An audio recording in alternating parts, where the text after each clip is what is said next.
It feels like 1933.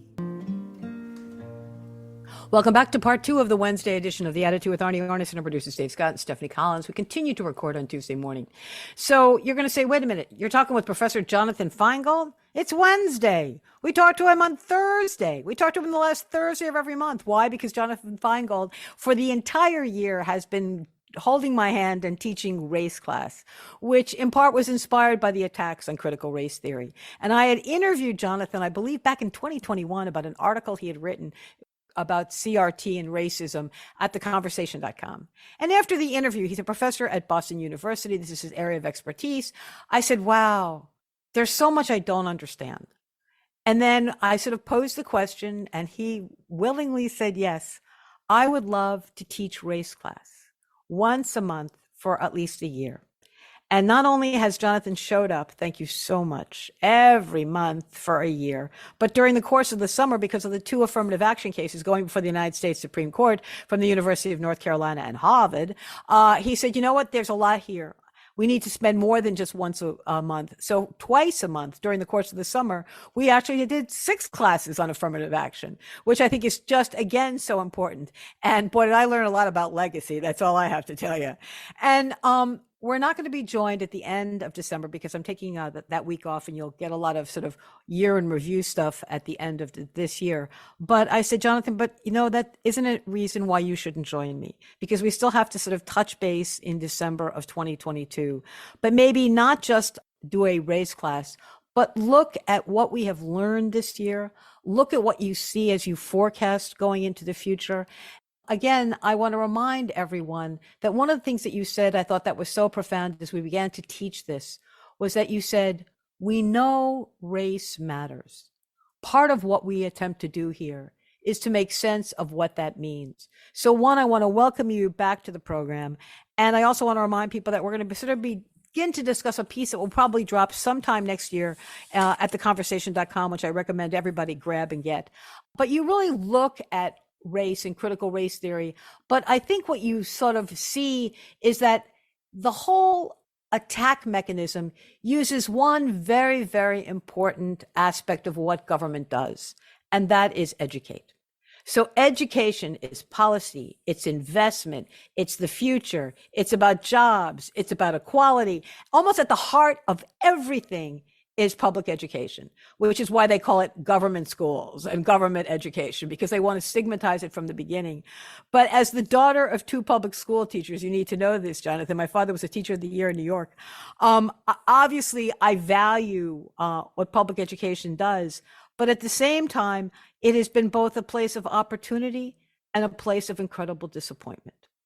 I would love to have you sort of begin by talking about racism, CRT, and education, because this last year or 2 years has really been how these stories have been woven together. And in a way, it's brilliant on the part of the white supremacists, whatever they are, because they know that people care about schools. But let me also remind you something else, Jonathan. I come from the state where our property taxes pay for virtually all of public education. So the fact that education is funded by property taxes means that it's funded by your shelter. And as the cost of education goes up every year, you're trying to figure out how do you navigate heating your house, paying your mortgage, repairing your house, and also paying for what is so vital to your children, which is education. So in a lot of ways, it is the Achilles heel of tax policy as well as public policy. And therefore, people are more vulnerable to responding to conversations relating to education in ways that isn't just about what their kids learn, but it's how do we actually pay for it and get what we need. Welcome back to the program. Thank you, Arnie. As always, it's such a pleasure to be here.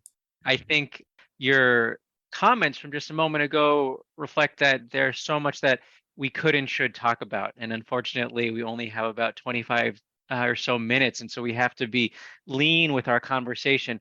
And I think today, and as you mentioned, I'm working through an article that'll come out with the conversation early in the new year. And it is meant to recap the ongoing assault on public education that has been animated often by the anti-CRT rhetoric, also a lot of rhetoric that's been targeted about members of the LGBTQ community. The project is challenging in part just to map it all out.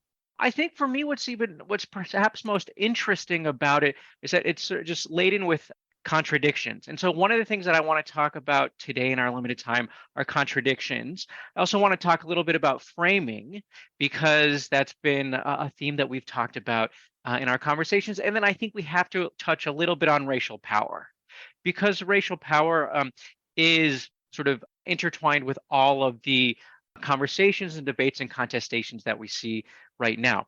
So let's just start with contradiction. And public education, I think, is just the manifestation of contradiction, because on the one hand, it is the most radically progressive policy that we have in this country. I don't have the numbers in front of me, but just think of the billions of dollars that we all invest in our schools that is animated by the value and the legal mandate through state constitutions that everyone receives a quality public education. That's totally radical. It's infused with democratic aspirations. And that doesn't come from me, that comes from Brown v. Board of Education.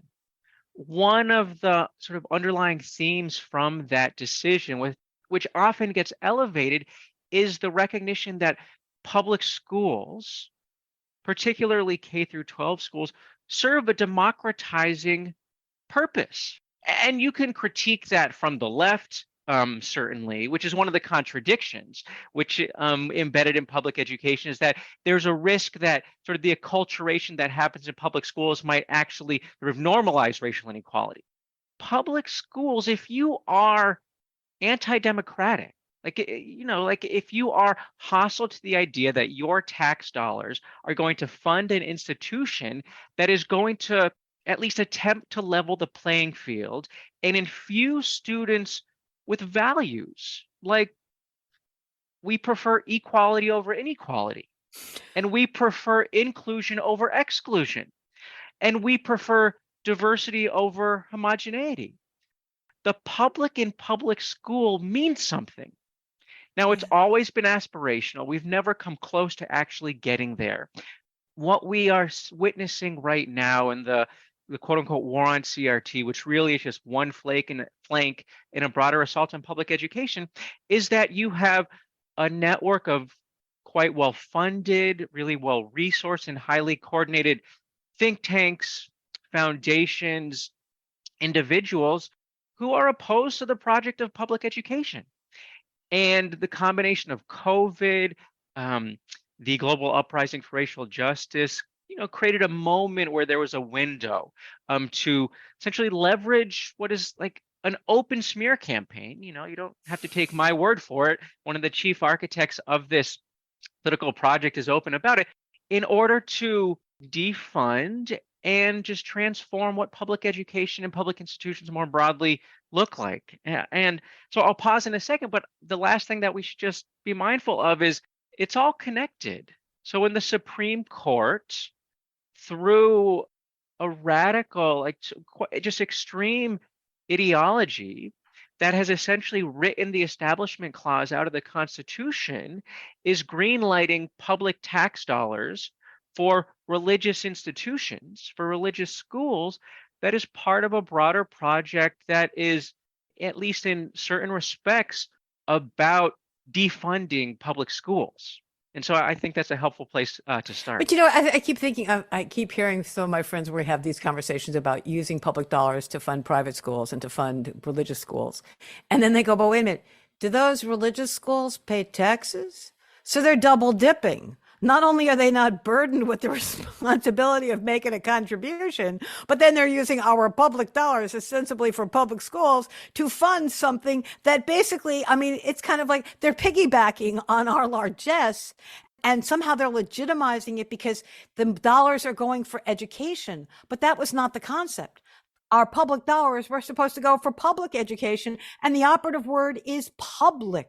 is public. There isn't a barrier for race. There isn't a barrier for wealth. There isn't a barrier for religion. It is a door that opens and all are welcome. And by definition, private and religious schools are not. So the operative word is not education. It is public. And yet that's exactly what the courts have done. They've thrown out the concept of public. I think it's most concerning for many folks when the public money is going to institutions that are anti-democratic, are anti in the sense of like holding his earnest beliefs in exclusion and inequality, and engage in practices that don't provide equal opportunities for all students, and may even not permit all students to attend. There's so many reasons why the funneling of public money to religious institutions is just contrary to a particular multiracial democratic project. And so there are more contradictions here, but let's pivot for a second to the frame. And so we've talked a bit about framing. And so framing is essentially the lens through which we see a set of facts. Framing is incredibly powerful. There's a ton of academic scholarship on this. And what we know is that the frame or the lens can determine our perceptions of reality as much as the facts themselves. And so we always want to be mindful of what a frame foregrounds and what it might obscure, and then how it may actually distort our perception of reality. And so it's this, I'm going to ask an empirical question. We don't necessarily know the answer, but I just want to get a sense from you. Like, what is the frame that the mainstream media or mainstream press has used to describe what I am calling a war on public education? Like, what's the frame that the mainstream press has employed? I'll offer some options so that you don't just have to come up with it. So is it war on CRT? Is it progressive over correct? Is it battle over curriculum? Is it culture war? Is it massive resistance in new clothes? Is it parents' rights? Is it oversensitive white people? And the question is, what is the frame? Like, what's the lens that the sort of I'll the tell you right now, conversation... am I watching Fox? I'll tell you what the frame is. Am I watching MSNBC? I'll tell you what the frame is. If I'm watching Channel 9 in New Hampshire, I'll tell you what the frame is. The scary part is that you see the political agenda basically warping the frame. So as long as you're looking through their lens with their frame, then you end up with a certain conclusion. And again, that I think is problematic. And you want to talk to the media and challenge the media, but the problem may be is that who's there to challenge the Fox hosts about how they are framing the issue, because the way they frame it, you are driven to a conclusion. All right. And that's exactly the conclusion they want. They want to blame teachers. They want to find the banned books. They want to be able to talk about the liberal indoctrination. And that's how they start the frame. Parents' rights. And nobody says, really, which parents? Which parents? And I think that's part of it, is that even if I wanted to challenge the media, I'm not always in a setting to be able to challenge the media that I know is so distorting what it is we see and the results we may get. So I think that's all right, but actually I also think it's too easy to pick on Fox News, because we see very similar frames crop up in the Washington Post, in the New York Times, that set the stage. And the goal, in a sense, I think it's some ostensible sort of investment in maybe realizing or projecting neutrality, but the frame does a lot of work. And so, like, just think of the culture war terminology, which is applied to a lot of things. Reproductive justice, it's applied there. War on public education, that's my frame. Culture war is applied there. And so I think it's worth just surfacing some of the assumptions that are sort of baked into that frame that then shape how we think about the issue. I'll name three. So one is, like, if culture war terminology is, it suggests that there's some national split. Half of America is red, half of America is blue, and we hold different, and we hold different values. So part of it is just descriptively, it suggests that there's a sort of 50-50 split, not exactly, but something along those lines regarding something like how we teach race and racism in schools. The reality is there actually isn't much difference if you look at political ideology of just everyday Americans with respect to how we teach and how we talk about race and racism in schools. when we have the culture war narrative, it suggests that we do. And what that obscures, and the question is, okay, well, what is the assumption? And then what don't you see? Is that, and it's not that no one has said this, but this quote unquote culture war was manufactured. It was top down, and it was, it was a political communications campaign that was not meant to accurately capture Americans' differing views on a particular subject, but was meant to suggest that there is something divisive, something problematic, that some controversy that is happening in our schools. There is perceptive divergence among what Republicans think about Democrats and what Democrats think about Republicans. And I'm pulling this from More in Common, which did a sort of recent polling on this. Democrats think Republicans don't want to teach honest history. They just think Republicans think Democrats want to shame white kids. It's worth noting that sort of perceptive divergence, in part because Americans, regardless of political affiliation, are actually pretty close on wanting and thinking that it's important that our schools teach kids about race and racism. Like, that might be the surprising upshot. Most Americans actually think it's important to teach an honest history. But then the question is, well, why is that divergence? And there's an unevenness as to its source. So why might it be that many Democrats think Republicans don't want to teach an honest history? Well, I'll surmise that it's because the GOP as a party is trying to restrict teaching kids an honest history. So I think it makes total sense that if a political party is pursuing a political end, then Americans would sort of think that that is representative of the base, but it might actually not be. And then why do Republicans think Democrats want to shame white kids? That then sort of circles back to the rhetoric that has been sort of underwriting the campaign to defund public schools. And so which is just to say that the perceptive divergence exists. I want to go back to what you sort of said, Jonathan, about the GOP sort of driving this divergence.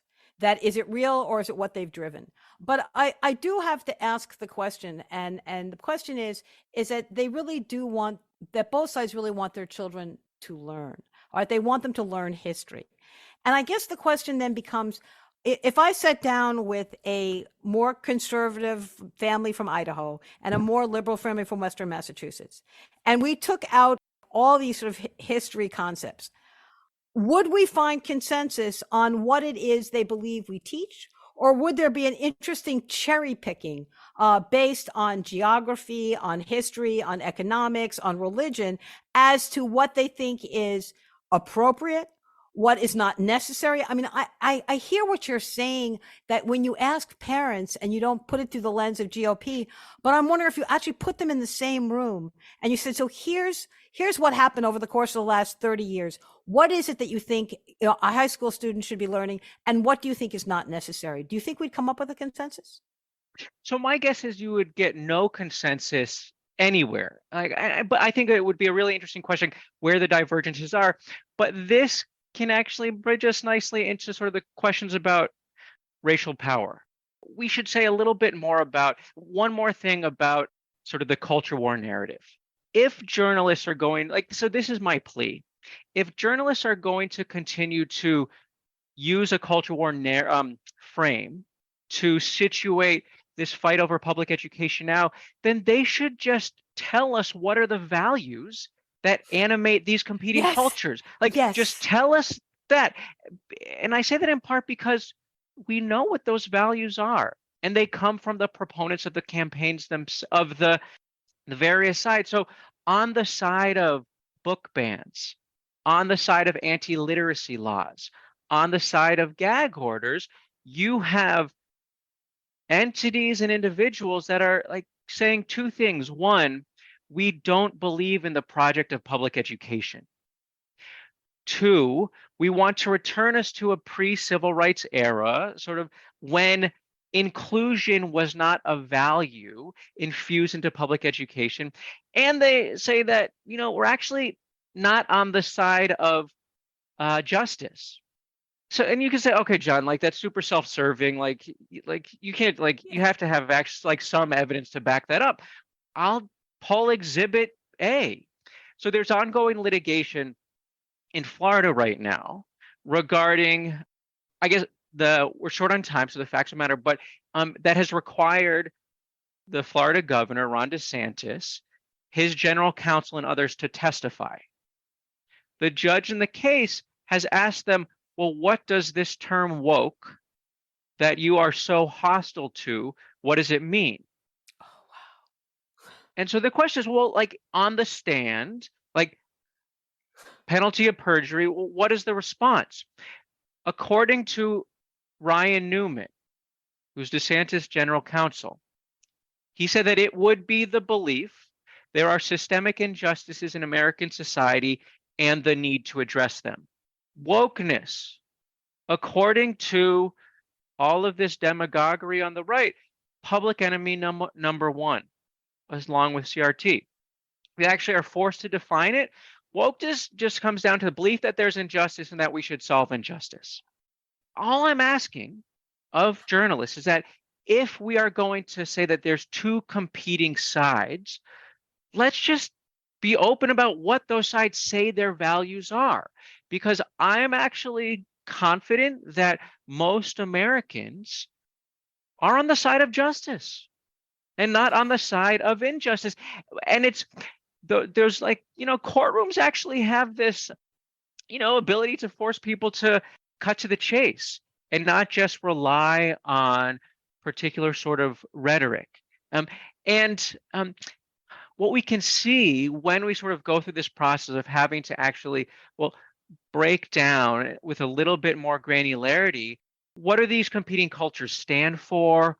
Who's on each side? What are they trying to do? Then we essentially realize that we're still in massive resistance. Like, it remains a project where we're fighting over what public education is all about and whether or not entities and individuals who were hostile to the civil rights vision that emerged in the 1960s and led to victories like Brown and the Civil Rights Act, whether they are going to continue to resist what is at its core an aspirational democratic project that, has never actually come in close to realizing its vision. I'm smiling and you can see my face. And I keep thinking, okay, so you just told me what the senior counsel said as the definition of woke. So you know what that tells me? That tells me that every time Ron DeSantis or any of those people have a public setting where they're being questioned by the media, the first thing the media should say is, so can you remind my audience, what does woke mean? Like, in a lot of ways, we almost need to use it as a constant drumbeat. So they are put in a position where they use a word that they know is kind of like a Rorschach test. And it depends on who you are as to how you interpret it. But you want them to use the words to interpret. So in a lot of ways, as they did with that lawyer, it's like, well, you don't believe in equality. Okay, just checking. And it's like, and because when you say it out loud, everyone in the courtroom, I'm sure, is like, oh my God. I mean, they all groan because is that what you believe? And that is what you want us to follow?